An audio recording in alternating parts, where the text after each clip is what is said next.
Hello guys, আসসালামু আলাইকুম। সবাই কেমন আছেন? এই যে আমি আজকে পটল ভাজি করব। এখন আমি লবণ দিয়ে দিব, দিয়ে দিব মরিচের গুঁড়া 1 চামচ, দিয়ে দিব হলুদ আধা চামচ, দিয়ে সবগুলা এই যে হলুদ দিয়ে দিলাম। এখন আমি একসাথে সবগুলা মিক্স করে নিব।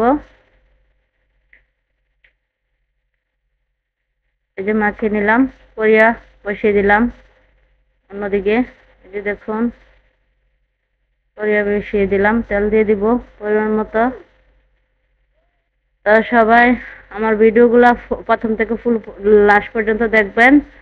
সবাই আমার ইউটিউব চ্যানেলটা সাবস্ক্রাইব করবেন, থ্রি ব্রাদার্স বাহরাইন। ফেসবুক পেজটাও ফলো করবেন, যারা যারা এখনো ফলো করেন নাই, লাইক কমেন্ট শেয়ার করবেন বেশি বেশি করে। দেখেন আমি পটল ভাজা করতেছি আজকে দুপুরের জন্য, আর সবজি রান্না করলাম। এই যে দেখুন পটল ভাজা। সবাই আমার ইউটিউব চ্যানেলটা সাবস্ক্রাইব করবেন। ইউটিউব চ্যানেলটা একদম নতুন, সাবস্ক্রাইব নাই। ফেসবুক পেজে সবাই ফলো করবেন, লাইক কমেন্ট শেয়ার করবেন বেশি বেশি করে। 5 5 মিনিট minutes পরে later. এই যে দেখুন আমার পটল ভাজা হয়ে গেল। এই যে দেখুন, সবাই লাইক কমেন্ট শেয়ার করবেন বেশি বেশি করে। অনেক মজা হয়েছে আজকে পটল ভাজা, শুকনো মরিচ ভাজা আর সবজি। এই যে দেখুন পটল ভাজা হয়ে গেল।